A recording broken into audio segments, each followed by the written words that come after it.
Lily Joseph's life. And I'd like to thank Lily for sharing everything that you did with me. Lily was born in Berlin, Germany, to a very loving mother and a very doting and successful father. In fact, they were both very doting parents.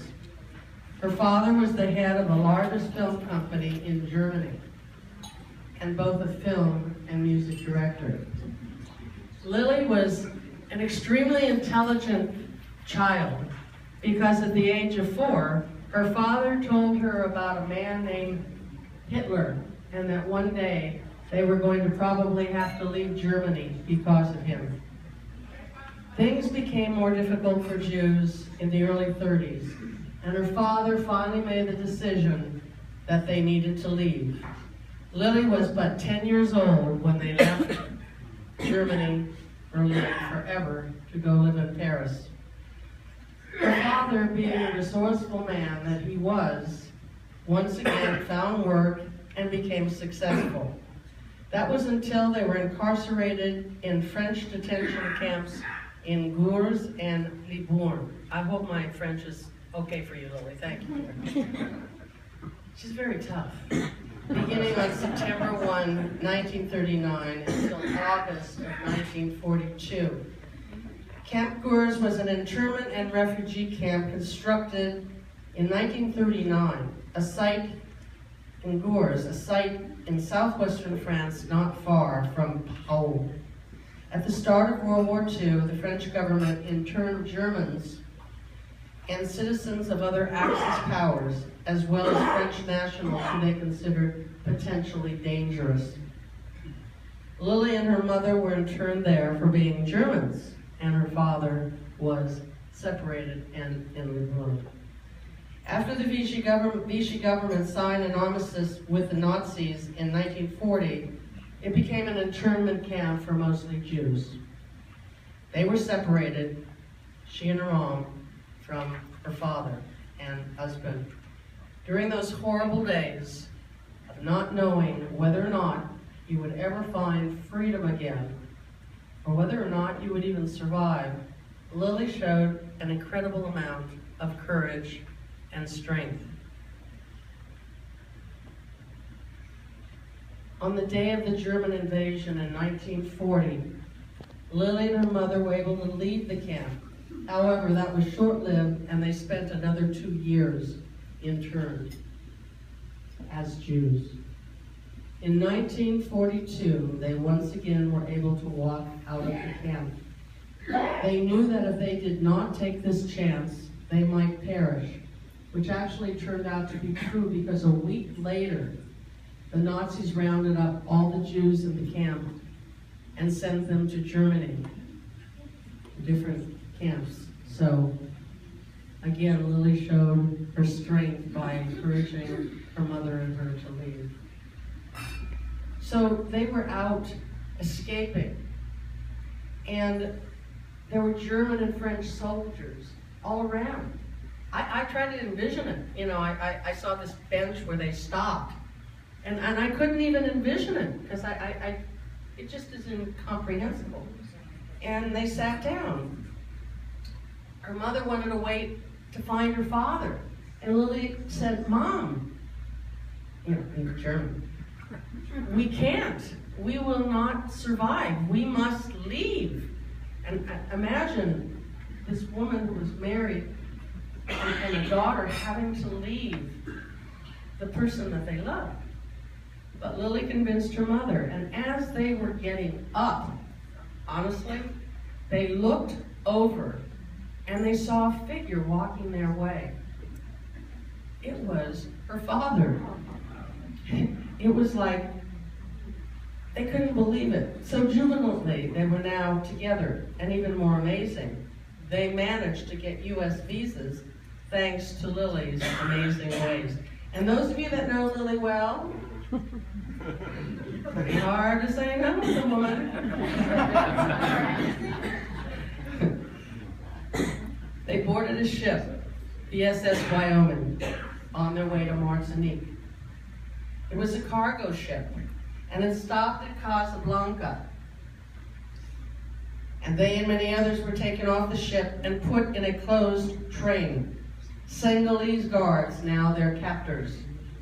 They were taken 300 miles away into the Sahara to an oasis called, okay, check me, Uzum. Wezum. Thank you, Lily. Wezum. They had been accused of being jewelry thieves. And their visas were ignored.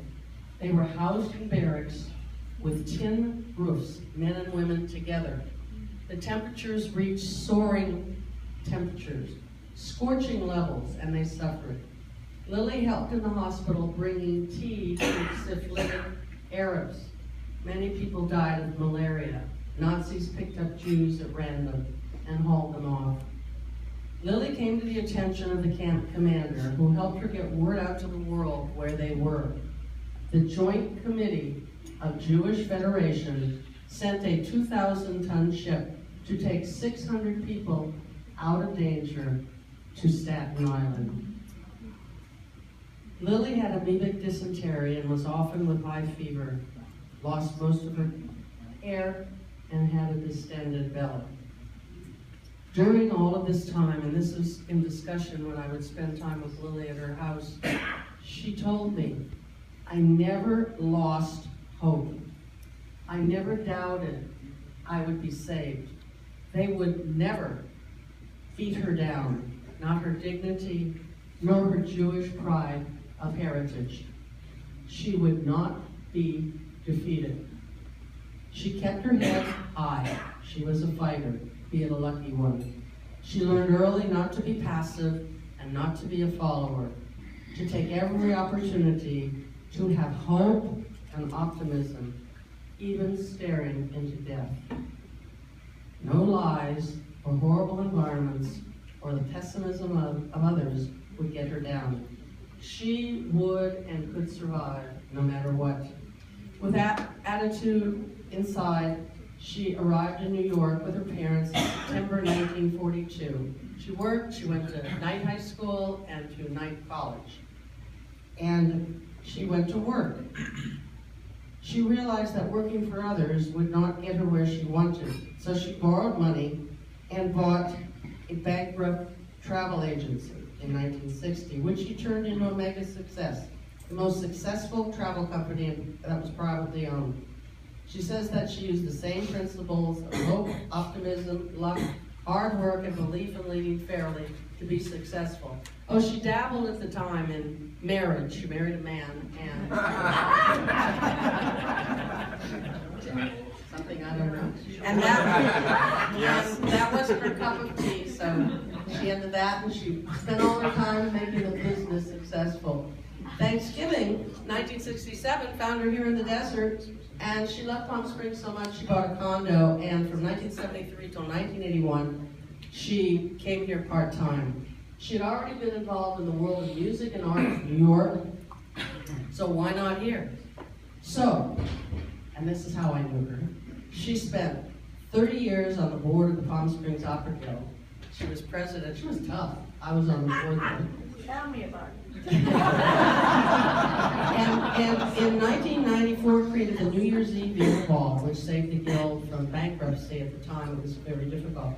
She then moved on to be president of Opera Showcase for 10 years, was involved in Sunday afternoon concerts, now the International Classic Concerts, and was on the Annenberg Theater Council for 20 years, eventually helping produce and develop opening night and cabaret night, now fundraising staples for the museum. This is just a small part of who Lily is, was, and what she has accomplished. Lily, I think this is my favorite, beaming with joy, will tell you that her greatest accomplishment was spending 30 years with her life partner, Dr. Hildy P.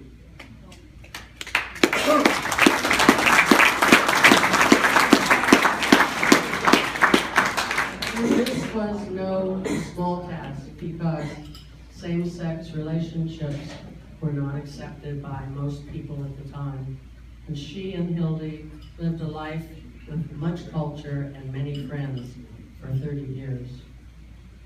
Tennis, too, has been a major part of her life. She started at the age of 10 and stopped at the age of 92. She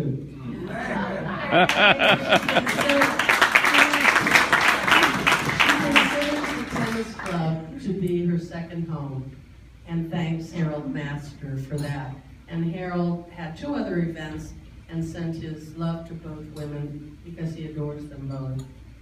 After Hildy's death, Lily had great comfort in the love she received from all of her friends, many of whom are here tonight to share this love again tonight.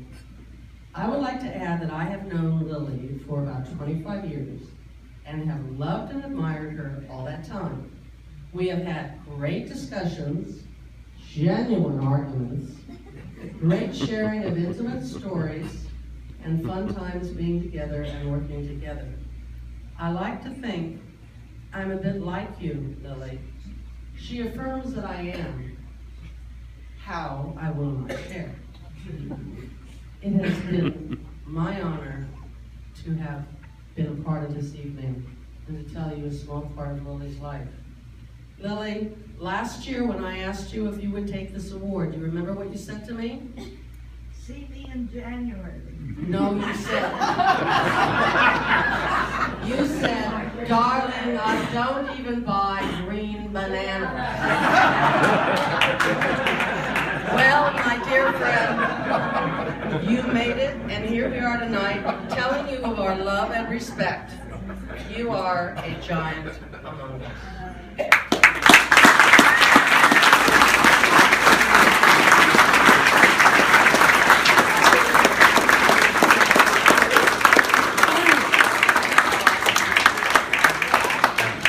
Marianne, yes. I want to thank you for arranging this special evening.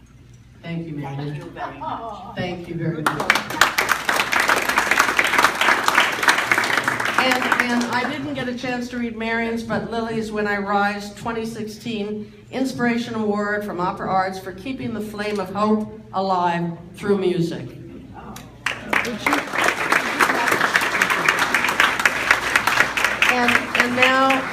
And now, dear friends, they are going to serve the dessert, and we're going to ask that you eat like